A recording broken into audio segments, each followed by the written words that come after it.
Di depan meja makan yang penuh hidangan lebaran hari itu, segalanya terasa berhenti.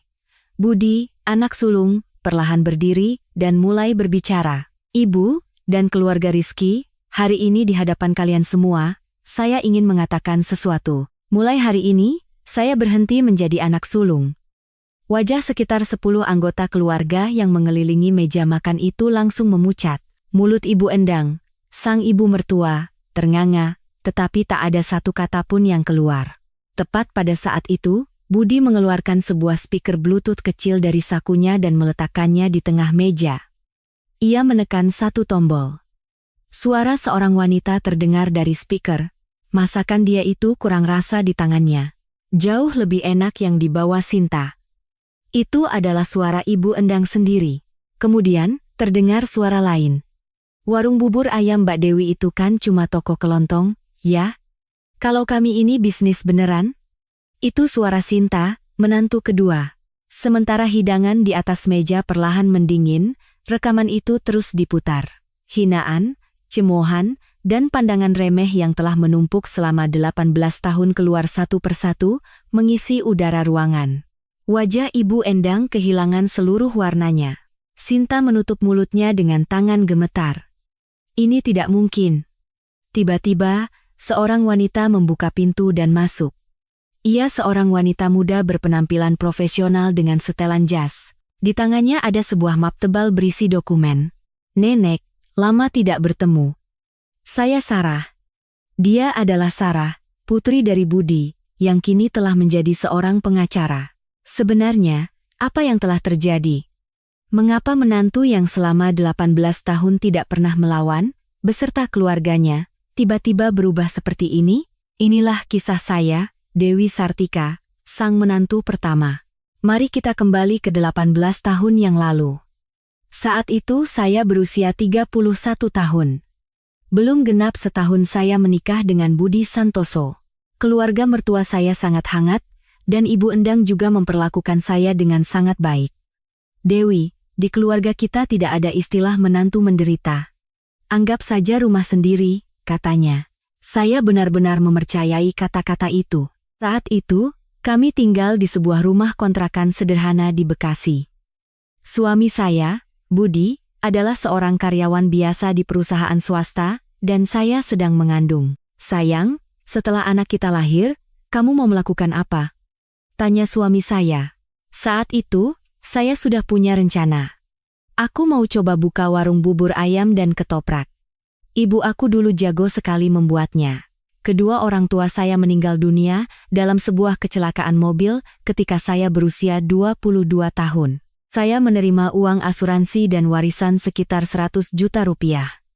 Uang itu saya simpan baik-baik dan gunakan sedikit demi sedikit. Ide bagus. Lakukan saja apa yang kamu mau, Dewi. Suami saya setuju dengan antusias. Setelah putri kami, Sarah, lahir dan berusia 100 hari, saya membuka sebuah warung kecil di pinggiran Bekasi. Tempatnya tidak sampai 20 meter persegi, tapi itu adalah usaha pertama yang saya bangun dengan tangan saya sendiri. Saya bangun pukul 4 subuh untuk berbelanja ke pasar, dan mulai merebus kaldu ayam pada pukul 5. Warung buka pukul 7 pagi, dan para pekerja yang berangkat kantor mulai berdatangan. Semangkuk bubur ayam, sepiring ketoprak. Di hari yang ramai, pendapatan bisa mencapai Rp400.000, sedangkan di hari sepi sekitar Rp150.000. Begitulah saya mengumpulkan uang hari demi hari. Menantuku ini memang pintar berdagang. Rajin sekali, puji Ibu Endang saat sesekali mampir ke warung. Hati saya terasa hangat mendengarnya. Suami saya juga sering mampir setelah pulang kerja untuk membantu mencuci piring. 3 tahun berlalu. Warung saya mulai stabil. Pelanggan tetap bertambah, dan omset pun konsisten. Uang warisan dari orang tua saya ditambah dengan tabungan saya selama 3 tahun sebesar 30 juta, totalnya menjadi 130 juta rupiah. Suatu hari, pemilik ruko rumah toko mendatangi saya. Bu Dewi, saya ada keperluan mendesak dan mau menjual ruko ini. Apa ibu berminat? Ruko itu adalah bangunan 2 lantai sederhana di pinggiran Bekasi. Lantai 1 adalah warung saya, dan lantai 2 disewakan untuk 2 kantor kecil. Pemiliknya menawarkan harga 200 juta rupiah. Setelah berpikir panjang, saya membuat keputusan. Saya membeli ruko itu dengan uang 130 juta yang saya miliki dan pinjaman bank sebesar 70 juta. Itu terjadi pada bulan Maret 2010. "Mas, aku sekarang jadi pemilik ruko," bisik saya pelan hanya kepada suami. "Hebat sekali istriku, tapi sebaiknya jangan beritahu ibu dulu, ya." Suami saya sependapat, "Kami khawatir jika orang tahu kami punya uang, akan banyak permintaan yang datang." Saya membayar cicilan pinjaman bank dengan uang sewa bulanan sebesar 800 ribu dari penyewa di lantai 2. Pendapatan bersih warung saya juga stabil di angka 3 juta per bulan. Apa sewa warungku ini perlu dinaikkan? Ya, kadang saya bergumam sendiri. Di hadapan orang lain, saya tetap berpura-pura sebagai penyewa. Itulah satu-satunya rahasia yang bisa saya simpan dalam keluarga ini. Sampai saat itu, hidup saya bahagia. Putri kami, Sarah, tumbuh sehat, warung berjalan lancar, dan hubungan dengan keluarga mertua pun baik-baik saja. Namun, sepertinya tidak ada yang abadi di dunia ini. Perubahan datang sekitar 5 tahun kemudian. Saat itu saya berusia 39 tahun, dan Sarah berusia 8 tahun. Warung saya sudah berjalan 10 tahun dan sangat stabil. Adik ipar saya, Rizky, menikah. Calon istrinya bernama Sinta. Dia 6 tahun lebih muda dari saya dan seorang lulusan universitas yang cerdas. Saat pertama kali bertemu di hari pernikahan, Sinta terlihat sangat ramah dan ceria. "Mbak Dewi, mohon bimbingannya, ya? Senang sekali punya kakak ipar sebaik Mbak." Sinta menggenggam tangan saya erat. Saat itu, kata-katanya terdengar tulus. "Iya, Sinta. Semoga kita bisa akur, ya." Saya menyambutnya dengan hangat. Sejak hari itu, kami selalu bertemu di rumah mertua saat hari raya atau acara keluarga. Ayah mertua saya sudah meninggal lebih dari 10 tahun, tetapi Ibu Endang tetap mengadakan acara doa bersama dan kumpul keluarga di rumahnya. Beberapa tahun pertama berjalan lancar. Sinta ikut membantu saya di dapur, dan Ibu Endang memperlakukan kami berdua dengan adil. Saat menyiapkan hidangan untuk lebaran, kami berdiri berdampingan membuat rendang dan opor ayam. "Mbak, bumbunya seperti ini sudah pas?" "Iya, sudah pas. Tinggal tambahkan sedikit santan lagi." Beberapa tahun berlalu. Putri saya, Sarah, sudah masuk SD. Dia anak yang cerdas dan peka. Saya sering merasakan tatapan matanya yang mengamati saya dengan saksama setiap kali lebaran, tetapi saya berusaha keras untuk tidak menunjukkan kelelahan di depannya. Sekitar masa itulah, sikap Sinta mulai berubah. Suatu hari saat Idul Fitri, saya sudah berada di dapur mertua sejak subuh untuk menyiapkan makanan.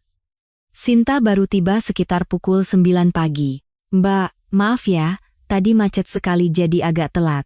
"Tidak apa-apa, Sinta. Ayo masuk. Masih banyak yang harus dikerjakan." "Iya Mbak."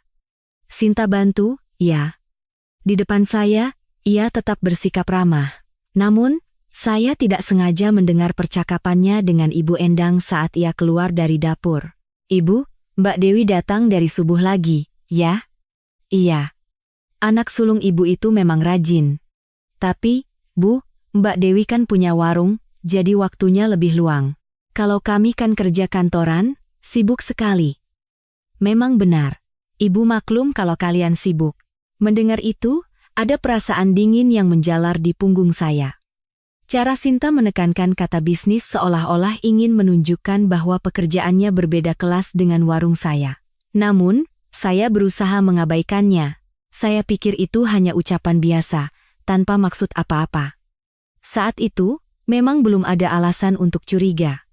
Belum. 5 tahun lagi berlalu. Usia saya 49 tahun, Budi 50, dan Sarah 19 tahun. Sarah lulus SMA dan masuk Fakultas Hukum. "Bu, aku pasti jadi pengacara," katanya. "Pasti, anak ibu hebat." Sarah belajar dengan sangat giat. Saat libur semester, ia sering membantu di warung. Warung saya masih berjalan seperti biasa. Setelah 15 tahun di tempat yang sama, pelanggan setia semakin banyak dan pendapatan pun stabil. Cicilan pinjaman ruko juga hampir lunas. Namun, suasana di keluarga mertua berubah drastis. Adik ipar saya, Rizky, mendirikan perusahaan subkontraktor konstruksi. Mbak, saya sekarang buka usaha sendiri, kata Rizky dengan suara gembira di telepon. Saya tulus mengucapkan selamat. Wah, selamat ya, Rizky, hebat sekali kamu. Awalnya kecil-kecilan, Mbak. Tapi sudah dapat kontrak dari perusahaan besar. Semoga kedepannya lancar. Pasti lancar, Mbak doakan. Saat itu, saya hanya berpikir itu adalah kabar baik. Sekitar setahun kemudian, saya mendengar usaha Rizky berkembang pesat. Karyawannya sudah lebih dari 10 orang dan nilai kontraknya semakin besar. Masalah dimulai saat Lebaran tahun itu. Ketika Rizky dan Sinta tiba di rumah mertua, Sinta menenteng tas bermerek. Pakaiannya juga berbeda, dengan logo merek mewah yang terlihat jelas. Ibu, Sinta bawakan suplemen kesehatan. Katanya ini yang paling bagus sekarang. Sinta memberikan sebuah tas belanja mewah kepada Ibu Endang. Aduh, Sinta, tidak perlu repot-repot bawa yang mahal begini. Tidak apa-apa, Bu.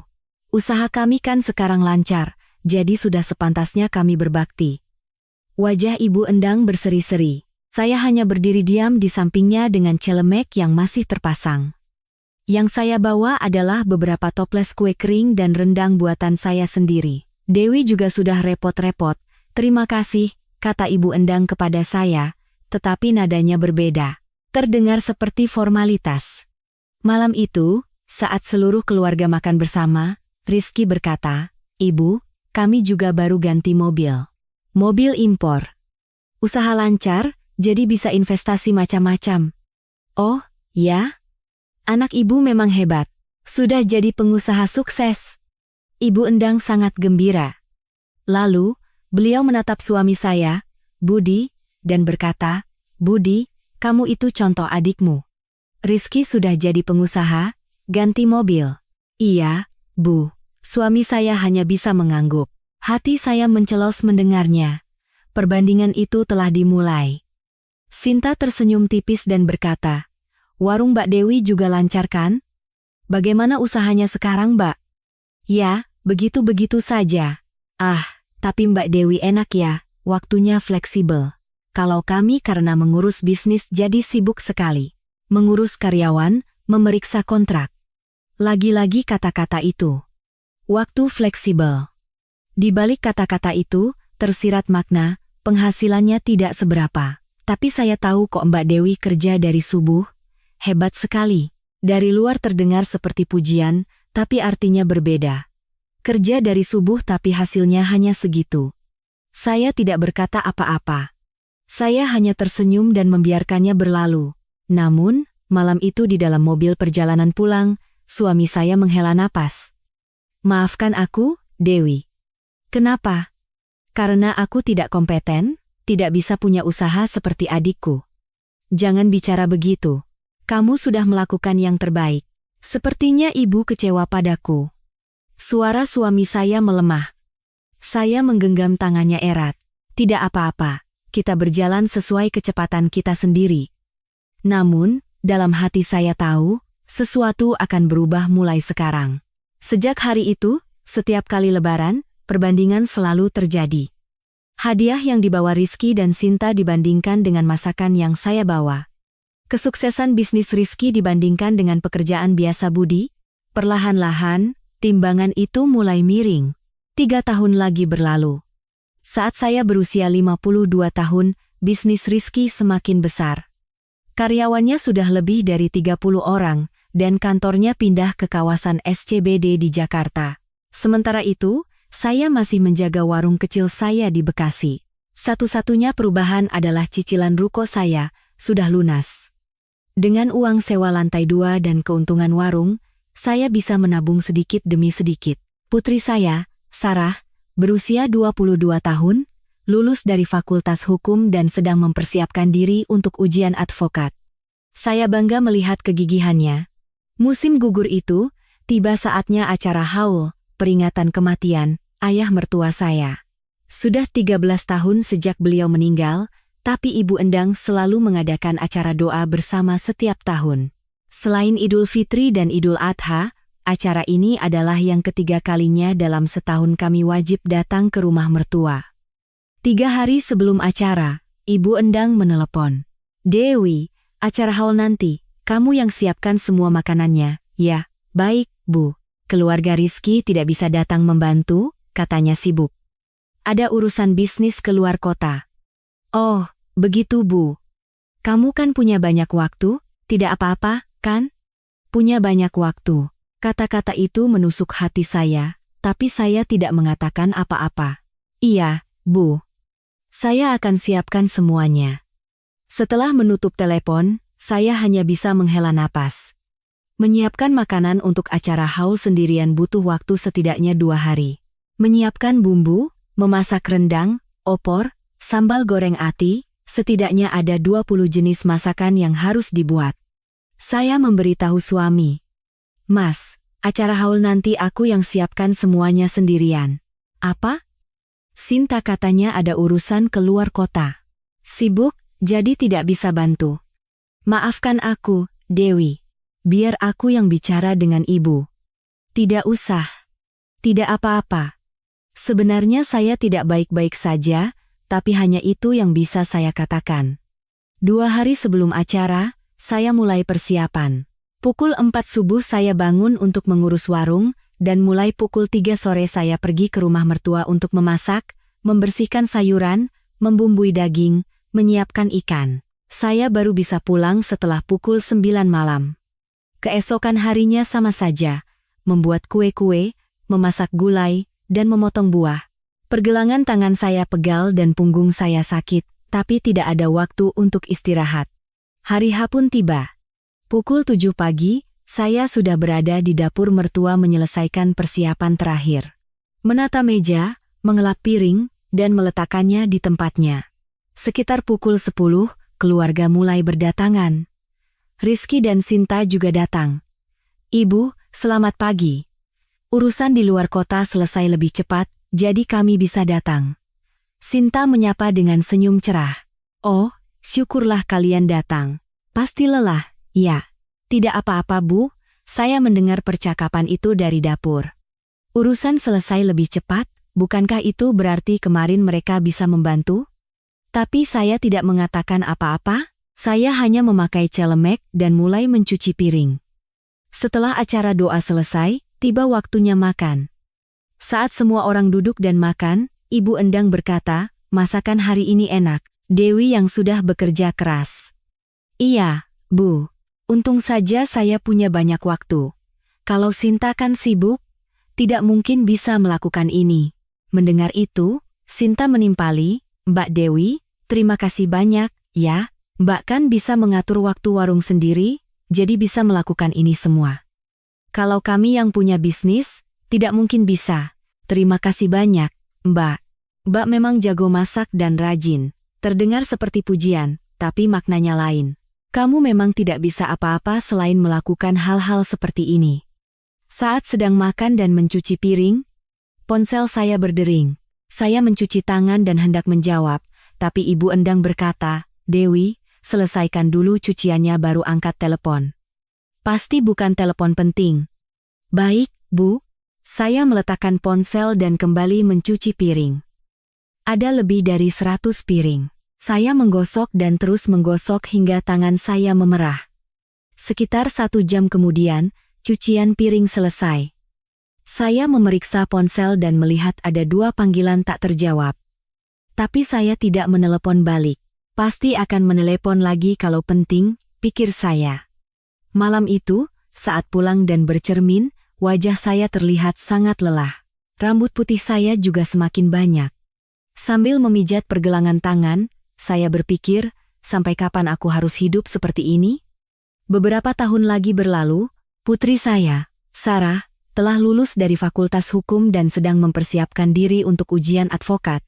Suatu hari, saat Sarah pulang, dia berkata, Bu, ponsel ibu sudah terlalu tua. Harus ganti yang baru. Ah, ini masih bisa dipakai. Biar Sarah carikan yang bagus, nanti Sarah pasangkan aplikasi yang berguna juga. Beberapa hari kemudian, Sarah membelikan saya ponsel baru. Ia memasang beberapa aplikasi dan mengajari saya cara menggunakannya. Saya hanya berpikir betapa berbakti putri saya. Namun, saat itu, ada satu aplikasi yang diam-diam dipasang oleh Sarah. Aplikasi perekam suara otomatis. Setelah itu, setiap kali hari raya tiba, hal yang sama terulang kembali. Menjelang Idul Fitri, telepon dari Ibu Endang datang lagi. Dewi, Lebaran kali ini kamu siapkan lagi makanannya, ya, keluarga Rizky tidak bisa bantu karena sibuk. Baik, Bu. Kamu kan punya waktu luang. Warungnya tinggal ditutup saja. Warungnya tinggal ditutup saja. Kata-kata itu menusuk hati saya, tapi saya menahannya. Seminggu sebelum Lebaran, saya mulai berbelanja dan mempersiapkan segalanya. Kali ini, kerabat lain juga akan datang, jadi saya harus menyiapkan porsi untuk 25 orang. Membuat ketupat, memasak rendang, menumis sambal goreng. Selama seminggu penuh, saya menghabiskan 5 jam setiap hari di dapur mertua. Pagi hari Lebaran, sejak pukul 6 pagi, saya menyelesaikan sisa masakan. Sekitar pukul 10, keluarga Rizky tiba. Sinta lagi-lagi mengenakan pakaian mewah dan membawa bingkisan hadiah yang mahal.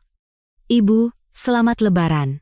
Ini Sinta bawakan hampers berisi daging sapi wagyu kualitas terbaik. Aduh, Sinta, kenapa bawa yang mahal-mahal begini? Tidak apa-apa, Bu. Usaha kami sedang sangat baik, jadi ini bukan masalah. Wajah Ibu Endang berseri-seri. Saya mendengar percakapan mereka dari dapur sambil menggoreng kerupuk. Yang saya bawa adalah kimchi dan lauk pauk buatan saya sendiri. Setelah salat Iyed dan bermaaf-maafan, tiba waktunya makan. Seorang bibi dari pihak kerabat berkata sambil makan, "Wah, rendang ini enak sekali." "Siapa yang masak?" Ibu Endang menjawab, "Dewi yang masak." "Oh, menantu pertama, memang pintar masak, ya." Saat itu, Sinta menyela, "Mbak Dewi kan punya warung, jadi pasti jago masak. Kan setiap hari masak." Dari luar terdengar seperti pujian, tapi ada penekanan aneh pada kata warung. Bibi yang lain bertanya, "Oh, punya warung? Di mana?" "Warung kecil di Bekasi," jawab saya pelan. Lalu Sinta berkata lagi, "Warung Mbak Dewi itu kan cuma toko kelontong. Kalau kami ini bisnis beneran, karyawan saja ada 40 orang." Seketika meja makan menjadi hening. Kerabat lain tertawa canggung dan mencoba mengalihkan pembicaraan, tapi kata-kata itu terus terngiang di telinga saya. Toko kelontong. Begitulah ia menyebut warung yang telah saya bangun selama 18 tahun. Ibu Endang tidak mengatakan apa-apa. Beliau tidak menghentikan Sinta, juga tidak membela saya. Rizky tertawa dan berkata, "Mbak Dewi, tapi warung Mbak kan lumayan juga." Kata lumayan, itu juga menusuk seperti pisau. Saya hanya menunduk dan terus makan. Makanan terasa sulit ditelan, tapi saya terus mengunyahnya. Setelah makan, saya kembali mulai mencuci piring. Sinta duduk di ruang tamu bersama Ibu Endang dan kerabat lainnya, minum teh dan tertawa.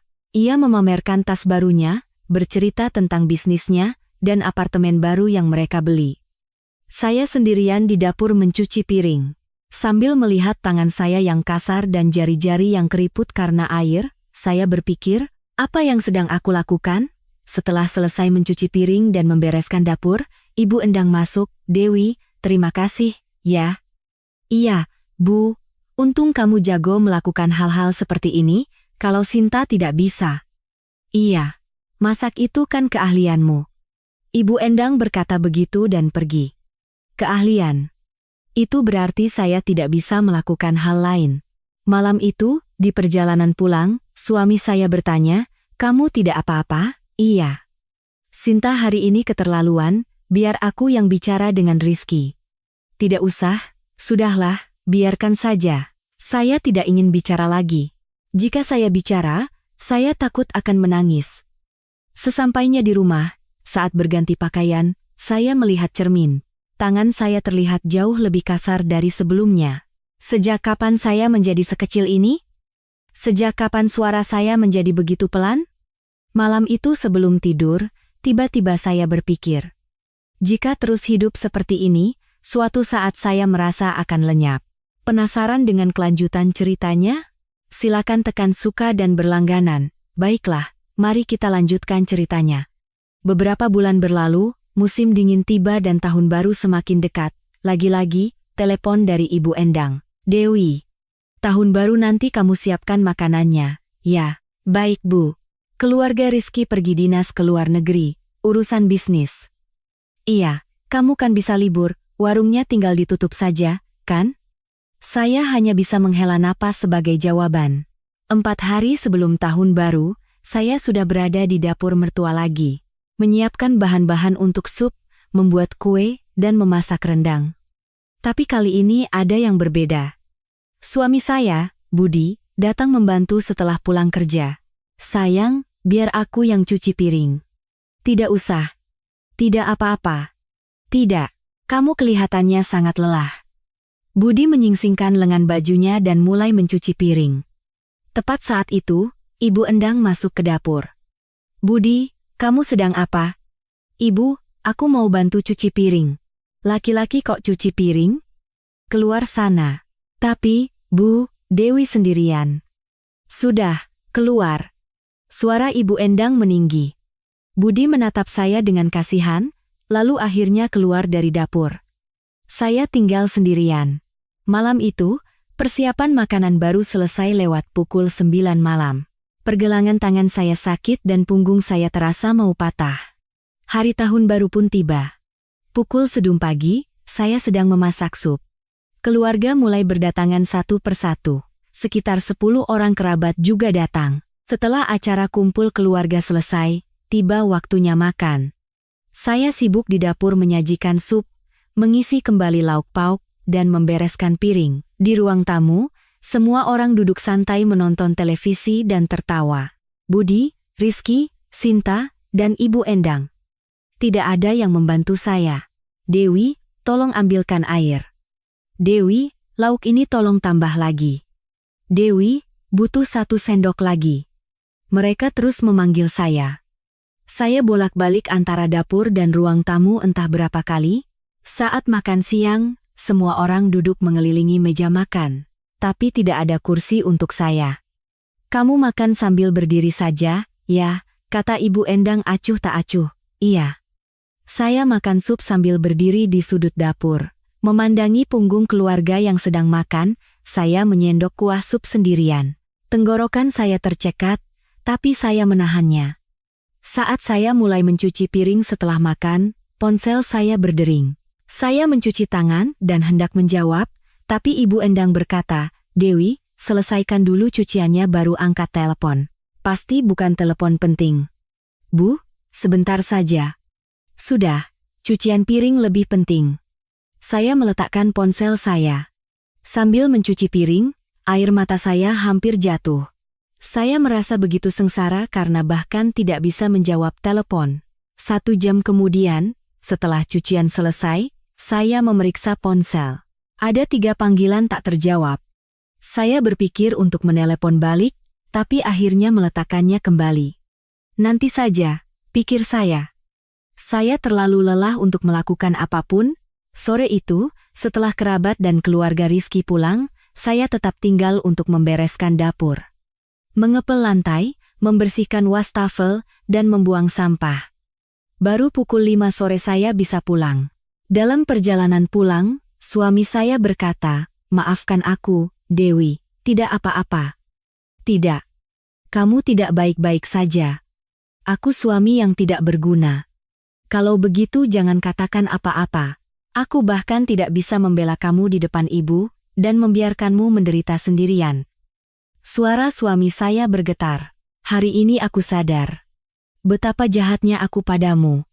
Mas, maafkan aku. Aku benar-benar minta maaf. Suami saya berkata sambil terisak. Saya tidak bisa mengatakan apa-apa. Saya hanya memandang keluar jendela. Sesampainya di rumah, saya melihat cermin. Wajah saya terlihat asing. Sejak kapan wajah ini menjadi begitu muram?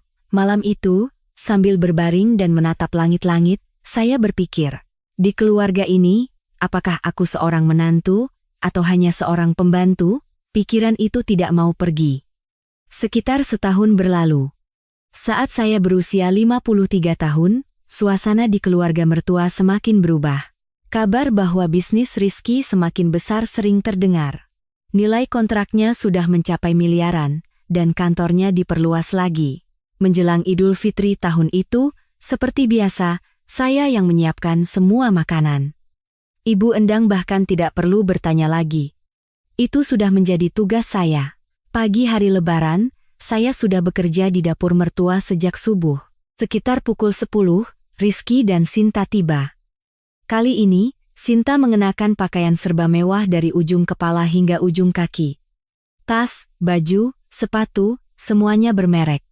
Ibu, selamat Lebaran. Oh, Sinta. Selamat datang.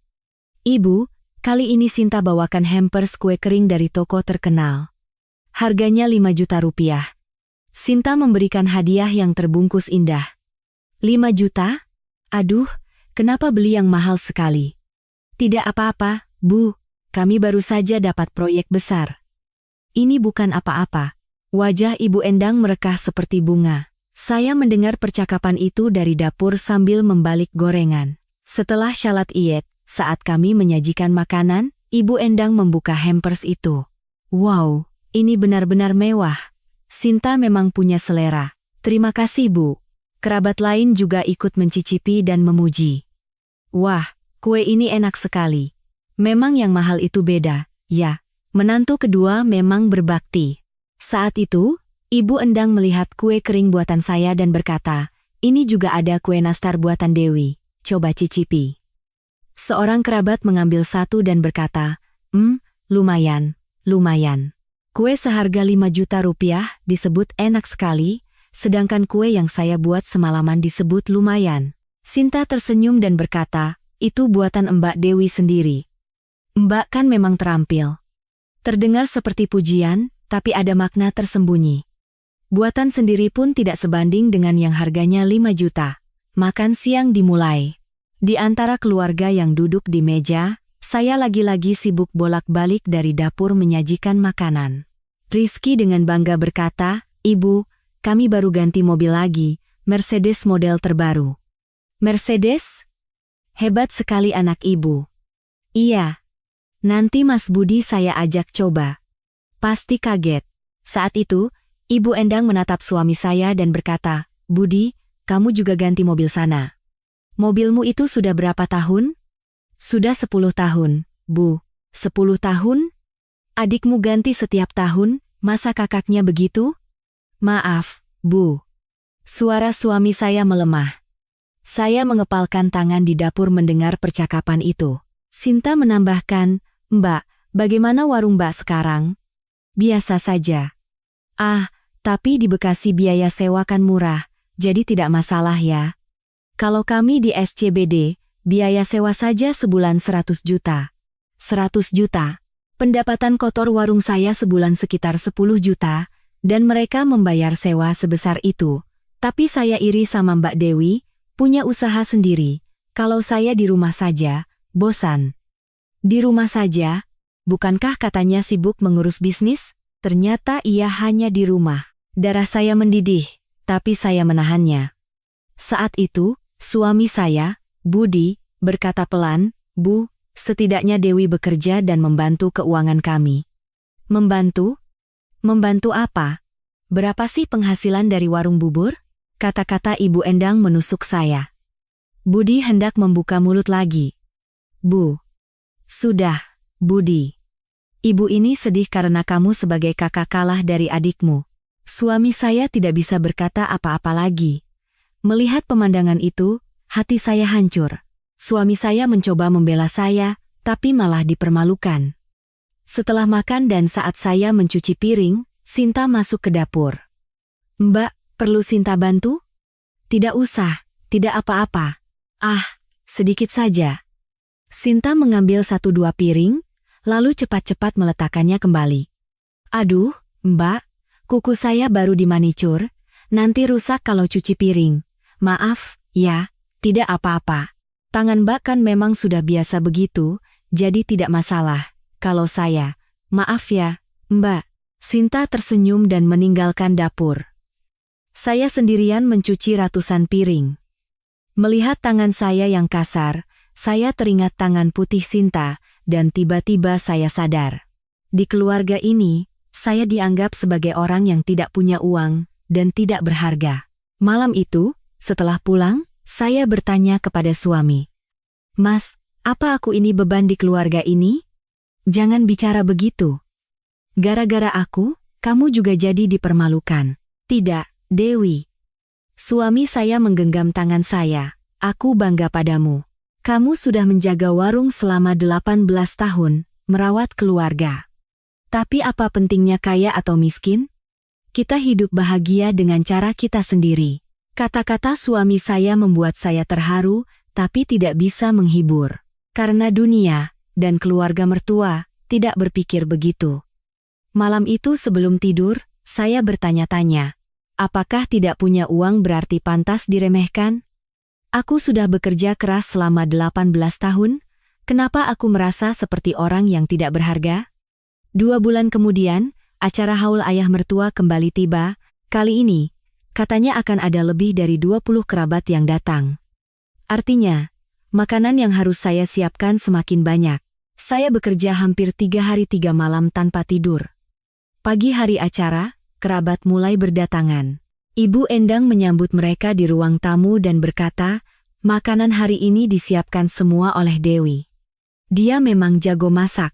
Terdengar seperti pujian, tapi saya tahu, itu bukan pujian, melainkan penegasan bahwa saya mudah disuruh.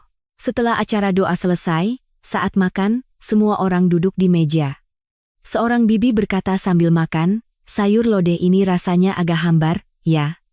Ibu Endang menatap ke arah saya. "Dewi, coba cicipi sayurnya." "Baik, Bu." Saya hendak ke dapur untuk memperbaiki rasanya. Saat itu, kerabat lain berkata, "Pepes ikan ini juga sepertinya kurang matang." "Oh, ya. Mungkin Dewi terburu-buru masaknya," kata Ibu Endang dengan nada sedikit tidak puas. Wajah saya memanas, tapi saya menahannya. Sinta kemudian menyela, "Ibu, coba cicipi iga bakar yang saya bawa. Ini pesan dari restoran hotel." "Oh, ini enak sekali. Memang yang dibeli itu lebih pasti rasanya." Kerabat lain juga memuji iga bakar itu. "Wah, ini benar-benar enak. Menantu kedua memang pintar, ya. Bisnisnya sukses, jadi bisa beli makanan mahal begini." Lalu mereka mulai membandingkan dengan masakan saya. Masakan menantu pertama tidak buruk, sih, tapi memang beda dengan yang dibeli. Zaman sekarang kan sibuk, lebih baik beli saja. Saya mendengar semua percakapan itu dari dapur. Masakan yang saya buat selama 3 hari 3 malam kalah dengan makanan yang dibeli dengan uang. Selama makan siang, perbandingan tidak berhenti. Seorang paman bertanya kepada Rizky, "Rizky, bisnismu lancar, ya? Ekonomi sedang sulit, tapi kamu hebat." "Iya, Om, terima kasih. Kontrak lancar, karyawan juga bertambah banyak. Memang pintar." "Kalau kakaknya kerja apa?" Pertanyaan itu ditujukan kepada Budi. "Saya karyawan swasta, Om." "Oh, karyawan. Ya, tidak buruk juga, tidak buruk." Di balik kata-kata itu, tersirat makna tapi tidak sehebat adiknya. Ibu Endang menimpali, Budi hidupnya biasa-biasa saja. Tidak menghasilkan banyak uang seperti adiknya.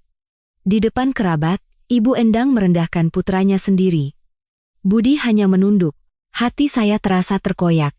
Saat itu, seorang bibi bertanya, "Kalau menantu pertama usahanya apa?" "Punya warung bubur," jawab saya pelan. "Oh, warung bubur? Jual bubur ayam begitu?" "Iya." Sinta tertawa dan menyela, "Warung Mbak Dewi itu kecil di Bekasi, seperti toko kelontong di kampung. Kalau kami kan bisnis konstruksi."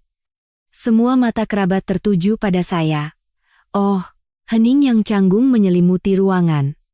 Seorang kerabat mencoba mencairkan suasana. "Ya, tidak apa-apa, usaha sendiri kan bagus. Yang penting halal. Yang penting halal." Kata-kata itu yang paling menyakitkan. Saya bekerja lebih keras dari siapapun. Selama 18 tahun, saya bangun pukul 4 subuh dan bekerja hingga larut malam. Tapi kerja keras itu seolah tidak ada harganya. Ibu Endang berkata, "Dewi itu kurang rasa di tangannya. Masakannya selalu ada yang kurang." Di depan lebih dari 20 orang kerabat, Ibu Endang mengatakan itu, saya tidak bisa menjawab apa-apa. Wajah saya memanas dan mata saya berkaca-kaca, tapi saya menahannya. Sinta menepuk-nepuk pundak saya dan berkata, "Mbak, tidak apa-apa, Ibu cuma asal bicara, kok." Dari luar terdengar seperti hiburan, tapi matanya penuh dengan rasa superioritas. Setelah makan dan saat saya mulai mencuci piring, saya sendirian. Kerabat minum teh di ruang tamu, dan Sinta duduk di antara mereka sambil tertawa. Sambil mencuci piring, air mata saya menetes. Saya cepat-cepat menyekanya, tapi terus mengalir. Malam itu, setelah pulang, saya langsung masuk ke kamar tanpa bicara. Suami saya menyusul. "Dewi, kamu tidak apa-apa? Aku lelah, mau tidur." "Ibu hari ini keterlaluan. Besok aku akan telepon beliau." "Jangan. Nanti malah makin rumit." Saya menarik selimut menutupi tubuh dan memejamkan mata, tapi saya tidak bisa tidur. Keesokan malamnya, setelah selesai bekerja di warung dan pulang, suami saya sedang duduk di sofa ruang tamu sambil melihat ponsel saya. "Mas, sedang apa?" Budi kaget dan meletakkan ponsel itu. "Oh, Dewi, sudah pulang? Kenapa lihat ponselku? Tadi, ponselmu aneh, terus berbunyi." "Aku cuma mau cek." Ekspresi Budi aneh. Seperti menemukan sesuatu. "Bunyi apa?" "Seperti ada file yang tersimpan otomatis." "Ini apa?" Jantung saya berdebar kencang. "File rekaman. Aplikasi yang dipasang Sarah 5 tahun lalu. Tapi saya tidak tahu persis apa itu, saya bahkan tidak tahu putri saya memasang hal semacam itu." "Aku juga tidak tahu, nanti aku cek." Saya cepat-cepat mengambil ponsel itu. Budi memegang tangan saya. "Dewi, apa ada yang kamu sembunyikan? Apa maksudmu? Aku hanya lelah." Saat itu, bel pintu berbunyi. Saat saya membuka pintu, Ibu Endang berdiri di sana. "Ibu? Kenapa malam-malam begini?" "Budi ada?" "Ada, Bu." Ibu Endang masuk ke dalam. Melihat suami saya di ruang tamu, beliau berkata, "Budi, Ibu datang karena teleponmu kemarin." "Iya, Bu." "Memangnya Ibu bilang apa ke Dewi?" "Ibu bicara terlalu kasar pada Dewi." Wajah Ibu Endang mengeras. "Kasar? Kapan? Aku bilang masakannya kurang rasa di depan kerabat, memangnya itu masalah? Aku kan bicara fakta." "Ibu." Suara Budi meninggi. Saya berdiri di antara mereka, bingung harus berbuat apa. Ibu Endang menatap saya. "Dewi, kamu bilang apa ke Budi?" "Tidak, Bu. Saya tidak bilang apa-apa." "Jangan bohong. Siapa lagi yang membuat anakku melawan ibunya kalau bukan kamu?" "Sungguh, Bu, bukan saya." "Sudah. Pokoknya, hanya karena satu kata, kalian membuat keributan seperti ini." Ibu Endang terlihat marah.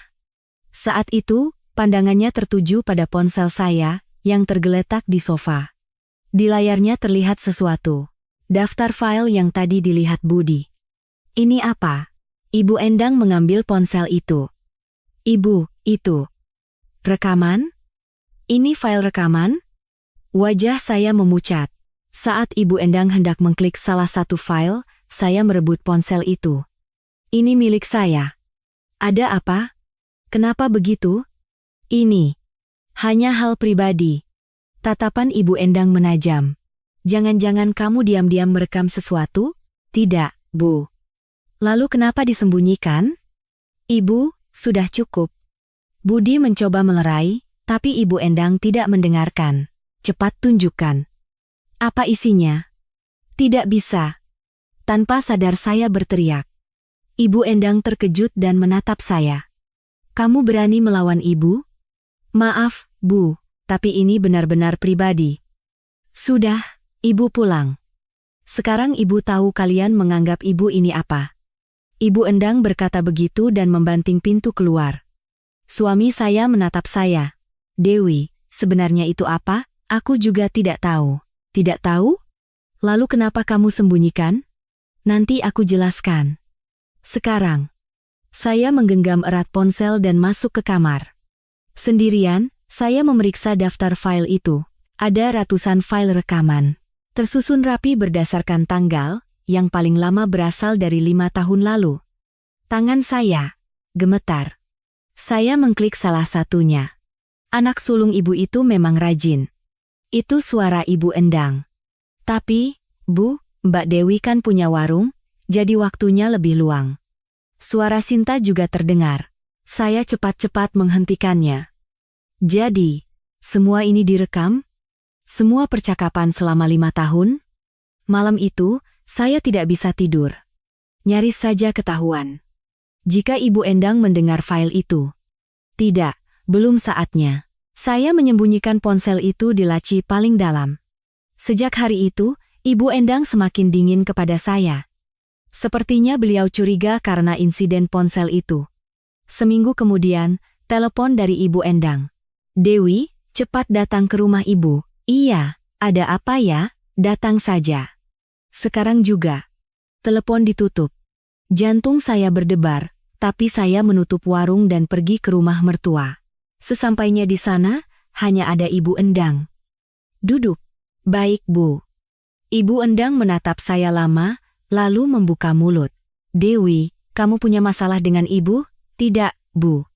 Lalu kenapa kamu suruh Budi melawan Ibu? Bukan saya yang menyuruh, Budi. Jangan bohong. Suara Ibu Endang menjadi dingin. Kamu sudah menikah 18 tahun, kan? Iya. Selama 18 tahun, apa saja yang sudah Ibu berikan padamu? Terima kasih, Bu, terima kasih. Kalau tahu terima kasih, kenapa sikapmu begini? Ibu Endang menggebrak meja. Jujur saja. Kamu benci Ibu, kan? Tidak, Bu. Lalu apa? Kenapa selalu membuat masalah? Masalah apa, Bu? Saya tidak melakukan apa-apa. Beliau menyebutnya masalah. Ibu, saya sungguh. Sudah, dengarkan. Ibu Endang menatap lurus ke mata saya dan berkata, Dewi, selama menikah, kamu tidak pernah sekalipun berterima kasih pada Ibu. Kata-kata itu membuat saya sesak napas. Kamu hanya melakukan apa yang disuruh, tapi apa yang pernah kamu berikan pada Ibu? Bu, makanan lebaran. Itu kan memang kewajiban menantu. Menyiapkan acara haul, itu juga tugas menantu. Apa hebatnya? Ibu Endang terus berbicara. Lihat Sinta. Dia membawakan hadiah mahal, perhatian pada Ibu. Itu baru bakti yang sesungguhnya. Kalau kamu, hanya kue kering, rendang. Apa hebatnya? Siapa saja bisa beli itu dengan uang. Tenggorokan saya tercekat. Semua yang telah saya lakukan selama 18 tahun dianggap tidak ada nilainya. Dan lagi, Ibu Endang menghela napas. Jujur saja. Ibu kasihan pada Budi karena punya istri sepertimu. Kalau istrinya lebih pintar dan sukses, Budi tidak akan diremehkan adiknya seperti ini. Maaf, Bu. Jangan hanya minta maaf, berubah. Coba hidup lebih pintar seperti Sinta. Saya tidak bisa berkata apa-apa. Ibu Endang menambahkan satu kalimat terakhir. Dan entah apa yang ada di ponselmu itu, jangan macam-macam. Ibu tahu semuanya. Jantung saya serasa jatuh. Bu, itu. Sudah, pulang sana. Ibu sudah selesai bicara. Saya berdiri dengan goyah. Saat keluar dari rumah mertua dan duduk di mobil, air mata saya pecah, tidak pernah sekalipun berterima kasih. Kata-kata itu mengiris hati saya. 18 tahun. Selama 18 tahun saya bangun subuh untuk memasak, sendirian di dapur setiap hari raya, dan melayani semua kerabat. Tapi semua itu tidak ada artinya. Saat pulang, suami saya bertanya, sudah dari rumah Ibu? Ada apa? Bukan apa-apa. Dewi, kenapa wajahmu begitu? Aku lelah. Mau tidur dulu. Saya masuk ke kamar dan menarik selimut. Tidak pernah berterima kasih. Kata-kata itu terus terngiang di telinga saya. Malam itu, untuk pertama kalinya saya berpikir, apakah pernikahan ini masih ada artinya? Apakah saya memang dibutuhkan di keluarga ini? Atau saya hanya orang yang mudah disuruh? Apa yang akan terjadi selanjutnya? Jika Anda menyukai cerita ini, silakan tekan tombol suka. Mari kita lanjutkan. 2 bulan kemudian, Idul Fitri tiba lagi. Ibu Endang, seperti biasa, menelepon saya. Dewi, siapkan lagi untuk Lebaran, ya? Kali ini kerabat yang datang ada 30 orang. Baik, Bu, siapkan yang benar. Jangan sampai kurang seperti kemarin. Setelah menutup telepon, saya termangu. 30 orang. Saya harus menyiapkannya sendirian. Saya memberitahu suami. Mas, kali ini sepertinya aku tidak sanggup. Biar aku yang bicara dengan ibu. Sinta juga harus bantu. Sudahlah. Percuma. Saya berkata dengan pasrah. 4 hari sebelum Lebaran, saya mulai persiapan. Setelah menutup warung, saya berada di dapur mertua dari jam 2 siang sampai 11 malam. Berbelanja, membersihkan bahan, dan membuat bumbu dasar. Pergelangan tangan saya terus sakit. Setiap kali memotong, rasanya nyeri. Di hari keempat, pergelangan tangan saya bengkak. Sabar, tinggal besok, saya menyemangati diri. Saya menempelkan koyo dan terus bekerja. Malam sebelum Lebaran, saya sedang menggoreng. Sudah lewat jam 10 malam, tapi masih ada 30 potong lagi yang harus digoreng. Saat saya mengangkat wajan, tiba-tiba tangan saya kehilangan tenaga. Wajan jatuh ke lantai. Saya terduduk sambil memegangi pergelangan tangan. Rasa sakitnya menjalar ke seluruh lengan. Tidak apa-apa, istirahat sebentar, bisik saya. Setelah 10 menit, saya mencoba berdiri lagi.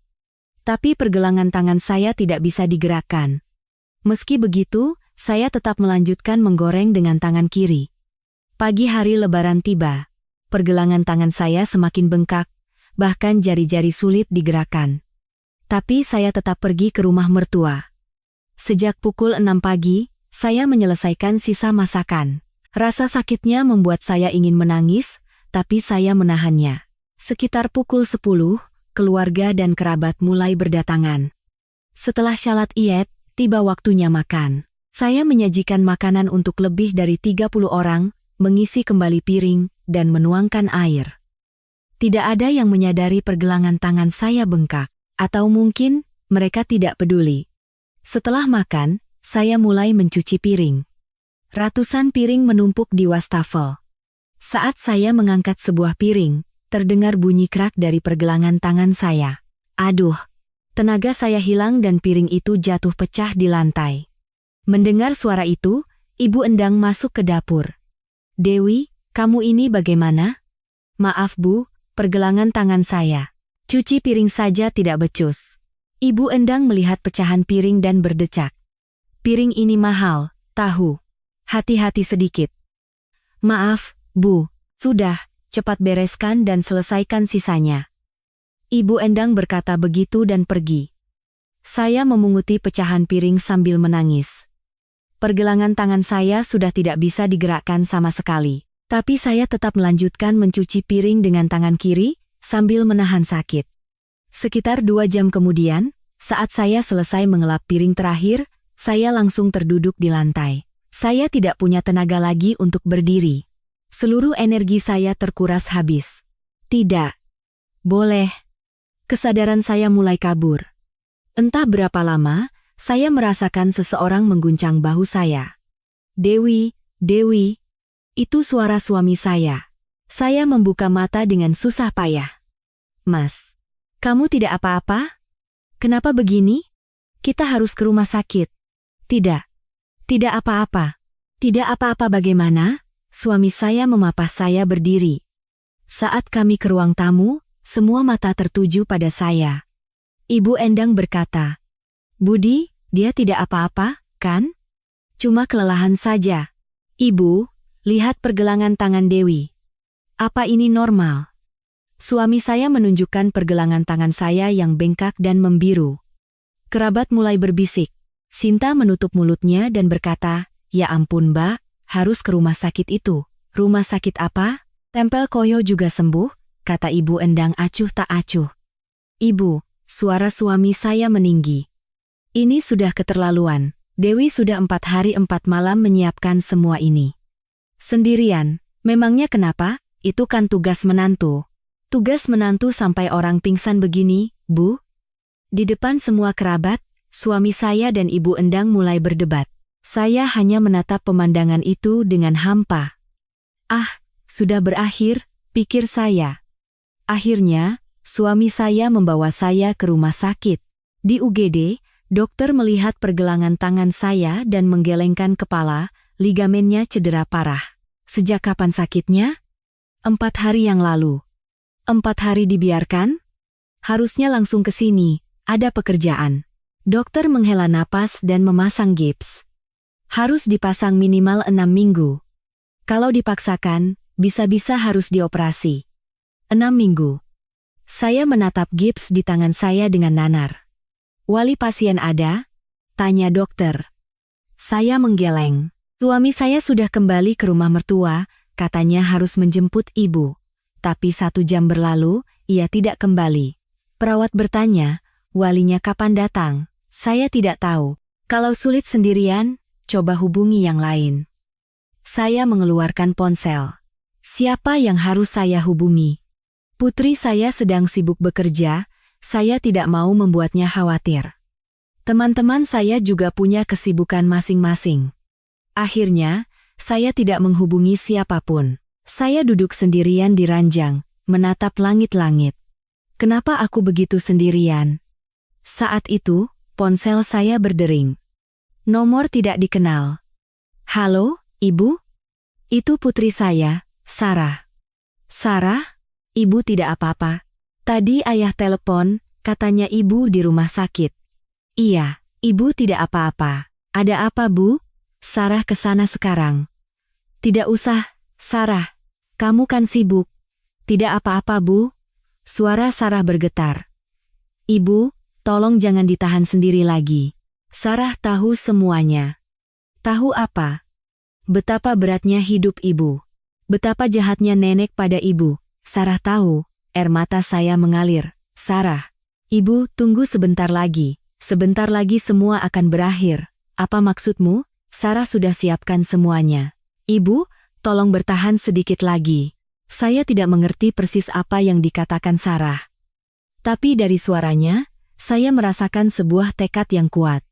Sarah, kamu. Bu, sekarang belum bisa cerita. Tapi sebentar lagi ibu akan tahu. Ayah juga akan tahu. Telepon ditutup. Saya memegang ponsel cukup lama. Sebentar lagi berakhir. Kata-kata putri saya terus terngiang. Sekitar 1 jam kemudian, suami saya kembali. Sendirian. Ibu di rumah. Oh, saya tidak bertanya lebih lanjut. Dalam perjalanan pulang, suami saya berkata, maafkan aku, Dewi, tidak apa-apa. Tidak. Aku suami yang tidak berguna, kalau begitu jangan katakan apa-apa. Aku bahkan tidak bisa membela kamu di depan ibu dan membiarkanmu menderita sendirian. Suara suami saya bergetar, hari ini aku sadar, betapa jahatnya aku padamu. Mas, maafkan aku benar-benar minta maaf, suami saya berkata sambil terisak. Saya tidak bisa mengatakan apa-apa. Saya hanya memandang keluar jendela. Sesampainya di rumah, saya berbaring di tempat tidur. Gips di tangan saya terasa berat. 18 tahun berakhir seperti ini, pikir saya. Semuanya terasa sia-sia. 18 tahun waktu dan tenaga yang saya curahkan berakhir dengan sebuah gips. Tapi di saat yang sama, ada perasaan lega. Aku sudah tidak sanggup lagi. Setelah berpikir begitu, hati saya terasa lebih ringan. Malam itu, sebelum tertidur, kata-kata putri saya kembali terngiang. Sebentar lagi akan berakhir. Apa maksudnya? Seminggu berlalu. Saya istirahat di rumah dengan tangan di gips. Warung juga saya tutup sementara. Suami saya setiap hari pulang kerja dan duduk di samping saya tanpa banyak bicara. Sepertinya banyak yang ingin ia katakan, tapi sulit untuk diungkapkan. Malam itu, bel pintu berbunyi. Saat saya buka, putri saya Sarah berdiri di sana. Di tangannya ada tas laptop. Ibu. Sarah, tumben? Ayah ada? Ada, di ruang tamu. Sarah masuk dan meletakkan laptopnya di meja ruang tamu. Ayah, ibu, silakan duduk. Ada apa, Sarah? Tanya suami saya. Sarah menarik napas dalam-dalam, lalu mulai bicara. Ayah, ibu, ada sesuatu yang sudah saya siapkan sejak 5 tahun lalu. Disiapkan? Iya. Saya memasang aplikasi perekam suara otomatis di ponsel ibu. Suami saya terbelalak. Apa? Jadi itu? Iya. Selama 5 tahun, setiap kali lebaran dan acara haul, semua percakapan terekam. Jantung saya berdebar kencang. Sarah, kamu. Bu, saya sudah tahu sejak SMP. Betapa jahatnya nenek pada ibu, dan betapa ibu menderita sendirian. Suara Sarah bergetar. Dulu saya masih kecil dan tidak bisa berbuat apa-apa, makanya saya memutuskan untuk belajar hukum. Saya mau jadi pengacara untuk membantu ibu, Sarah. Dan 5 tahun lalu, saat saya membelikan ibu ponsel baru, saya memasang aplikasi itu. Saya atur agar otomatis terunggah ke cloud. Sarah membuka laptopnya. Di layar, ada ratusan file yang tersusun rapi berdasarkan tanggal. Ini rekaman selama 5 tahun. Semua percakapan di rumah mertua setiap hari raya dan acara haul ada di sini. Suami saya dengan tangan gemetar memegang mouse. Ia mengklik salah satu file. Dari speaker terdengar suara Ibu Endang. Anak sulung ibu itu memang rajin. Diikuti suara Sinta. Tapi, Bu, Mbak Dewi kan punya warung, jadi waktunya lebih luang. Kalau kami kan kerja kantoran, sibuk sekali. Wajah suami saya mengeras. Ia membuka file lain. Dewi, kamu sudah menikah 18 tahun, kan? Selama 18 tahun, apa saja yang sudah ibu berikan padamu? Kalau tahu terima kasih, kenapa sikapmu begini? Jujur saja, kamu tidak pernah sekalipun berterima kasih pada ibu. Suami saya menunduk. File lain lagi. Warung Mbak Dewi itu kan cuma toko kelontong, ya? Kalau kami ini bisnis beneran. Ibu kasihan pada Budi karena punya istri sepertimu. Kalau istrinya lebih pintar dan sukses, Budi tidak akan diremehkan adiknya seperti ini. Suami saya menutup laptop. Ia terdiam lama, lalu mengangkat kepala. Matanya memerah. Dewi. Apa ini? Semua ini benar? Iya. Selama 5 tahun. Kamu mendengar kata-kata ini? Suara suami saya bergetar. Maafkan aku. Aku benar-benar minta maaf. Aku tidak tahu. Atau mungkin, aku pura-pura tidak tahu. Sarah berkata, Ayah. Yang penting sekarang ayah sudah tahu. Dan secara hukum, ini bisa menjadi bukti. Secara hukum, iya.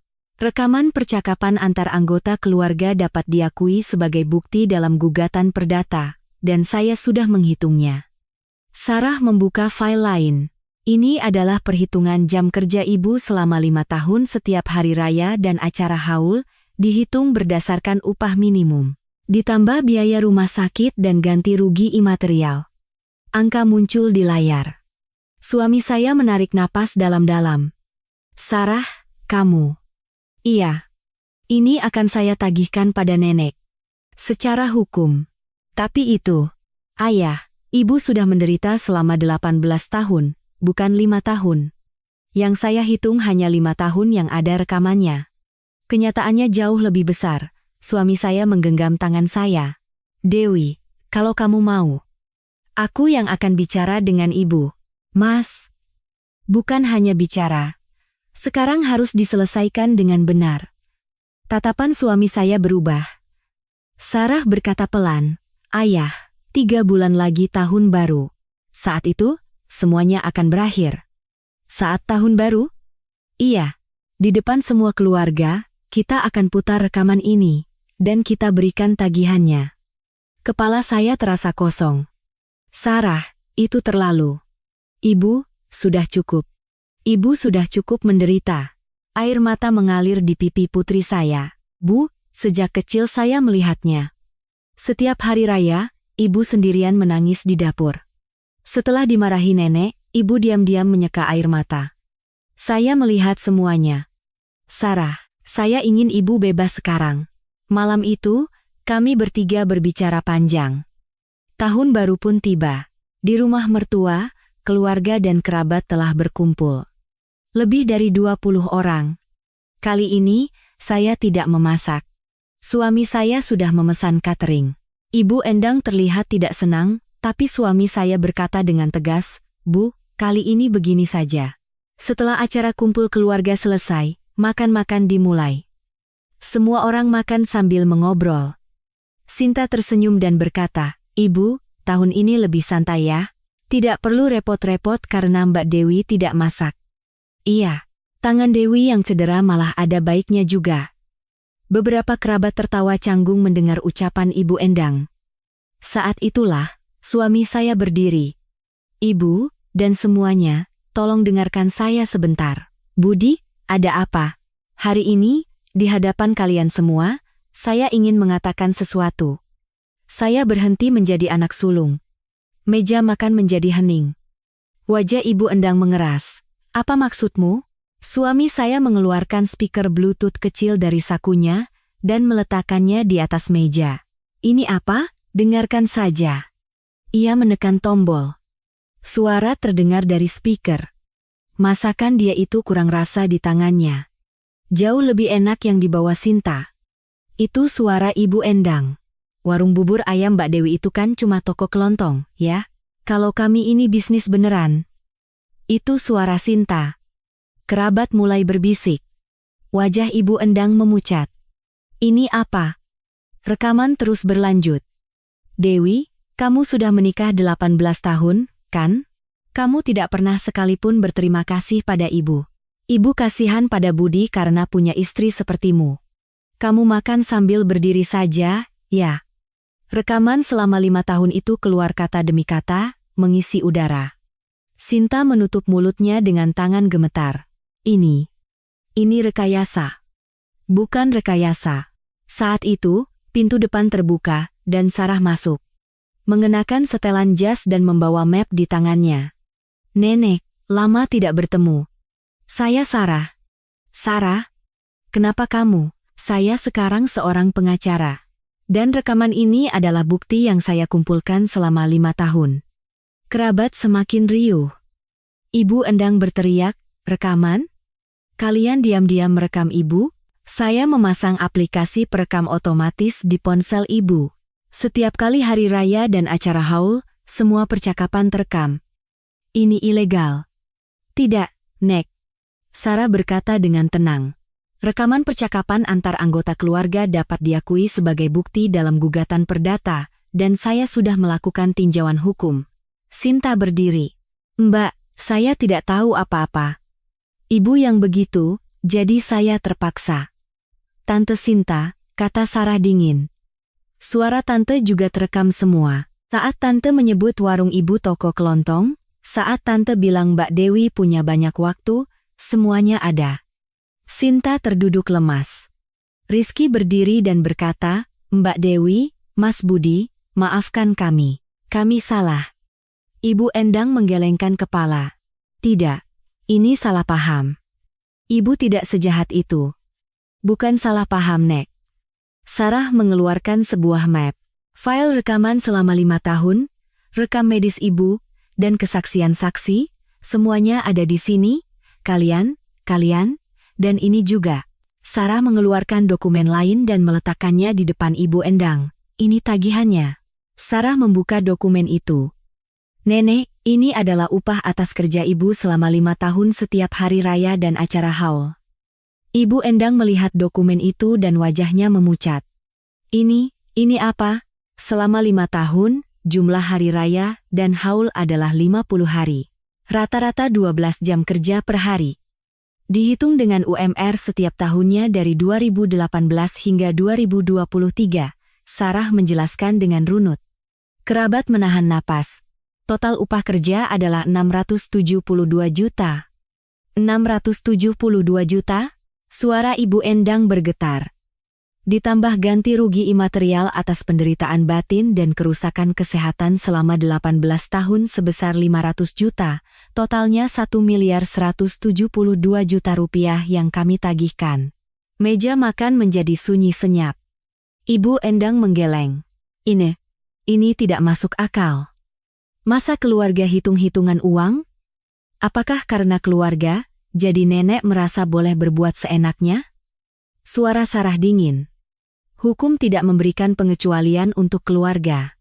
Justru karena keluarga, hak seseorang seharusnya lebih dilindungi. Rizky berdiri. Mbak Dewi, Mas Budi, kami benar-benar minta maaf, kami salah. Sinta juga berkata dengan suara gemetar, Mbak, saya benar-benar salah, maafkan saya. Ibu Endang berteriak, Budi, kamu tega melakukan ini pada ibumu? Suami saya menjawab dengan tenang. Bukankah ibu yang lebih dulu melakukan ini pada Dewi? Ibu hanya mendidik menantu.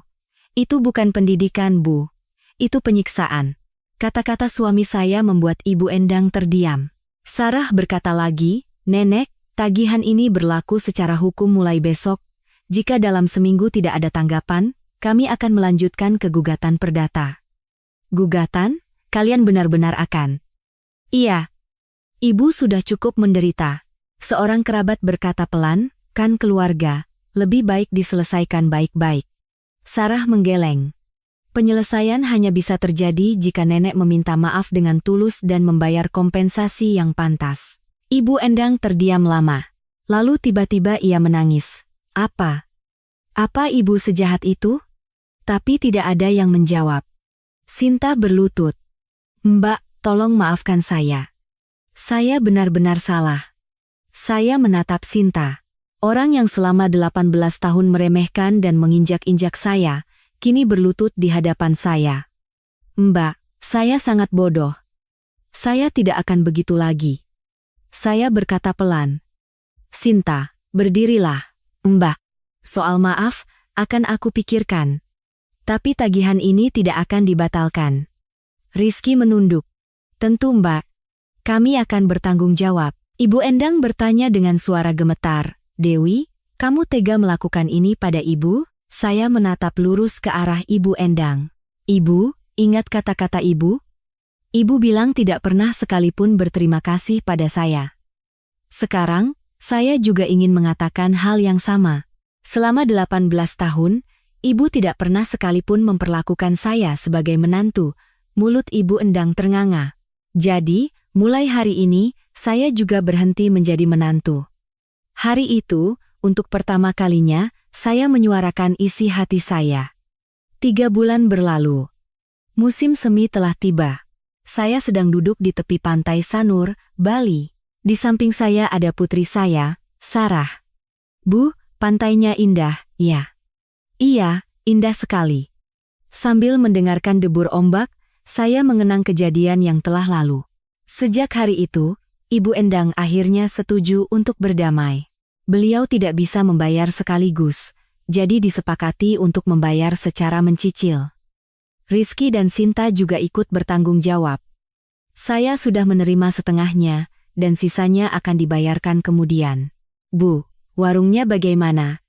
Entahlah. Belum tahu. Mungkin akan dilanjutkan, atau mungkin coba hal lain. Lakukan apapun yang ibu mau, ini hidup ibu sekarang. Saya tersenyum mendengar kata-kata putri saya. Sejak hari itu, suami saya berubah total. Ia memutuskan hubungan dengan keluarga mertua, dan selalu ada di sisi saya. Perjalanan ke Bali ini juga idenya. Dewi, istirahatlah. Kamu sudah terlalu menderita. Pergilah berdua dengan Sarah. Suami saya benar-benar berubah. Dewi, aku juga sangat menyesal, katanya. Ibu Endang sekarang tinggal di panti jompo. Guncangan yang dialaminya membuat kesehatannya menurun. Sesekali saya menjenguknya. Bukan karena benci, tapi sebagai bentuk kemanusiaan. Ibu Endang memegang tangan saya dan berkata, maafkan Ibu, Dewi. Ibu benar-benar salah. Saya hanya mengangguk. Sudahlah, Bu. Jangan dipikirkan lagi. Apakah saya sudah memaafkannya? Saya belum tahu. Tapi saya tidak lagi membencinya. Sinta sesekali mengirim pesan singkat. Isinya permintaan maaf. Saya hanya membacanya tanpa membalas. Saya dengar bisnis Rizky sedang sulit. Tapi itu bukan urusan saya lagi. Bu, makan malam apa? Tanya Sarah. Terserah kamu. Bagaimana kalau ayam betutu? Boleh. Kami berjalan di sepanjang pantai menuju sebuah restoran. Setelah 18 tahun, untuk pertama kalinya saya merasa bebas. Tidak ada yang memanggil saya, tidak ada yang menuntut apapun dari saya. Saya hanya menjadi diri saya sendiri. Bukan sebagai ibu, bukan sebagai menantu, bukan sebagai pemilik warung, tapi hanya sebagai Dewi Sartika. Kebebasan yang saya temukan di usia 54 tahun, tapi tidak ada kata terlambat. Ibu cantik kalau tersenyum. Oh, ya, iya. Sudah lama sekali Sarah tidak melihat ibu tersenyum. Saya menggenggam erat tangan putri saya. Terima kasih, Sarah. Kalau bukan karena kamu. Sudah sewajarnya, Bu. Aku kan putri ibu. Malam itu, saya menatap keluar jendela. Gemerlap lampu kota. Kini, saya bisa memulai hidup baru. Kemana saya akan pergi, apa yang akan saya lakukan, saya belum tahu. Tapi satu hal yang pasti. Mulai sekarang, hidup ini adalah pilihan saya. Bagaimana cerita hari ini? Dewi Sartika telah menderita selama 18 tahun. Karena keluarga, karena status sebagai menantu, ia pikir ia harus menahannya. Namun, menekan seseorang dan menuntut pengorbanan atas nama keluarga bukanlah cinta. Itu adalah kekerasan. Mungkin di sekitar Anda ada seseorang seperti Dewi, atau mungkin Anda sendiri berada dalam situasi itu. Bersabar bukanlah satu-satunya kebajikan. Terkadang, keberanian untuk melindungi diri sendiri jauh lebih penting. Dan tidak ada kata terlambat untuk memiliki keberanian itu. Baik di usia 50, 60, atau 70, hidup Anda adalah milik Anda. Semoga cerita hari ini bisa memberikan sedikit kekuatan bagi seseorang di luar sana. Dukung kami dengan berlangganan dan menyukai video ini agar kami bisa menyajikan cerita yang lebih baik lagi. Sampai jumpa di cerita berikutnya. Kami mendukung jalan hidup Anda.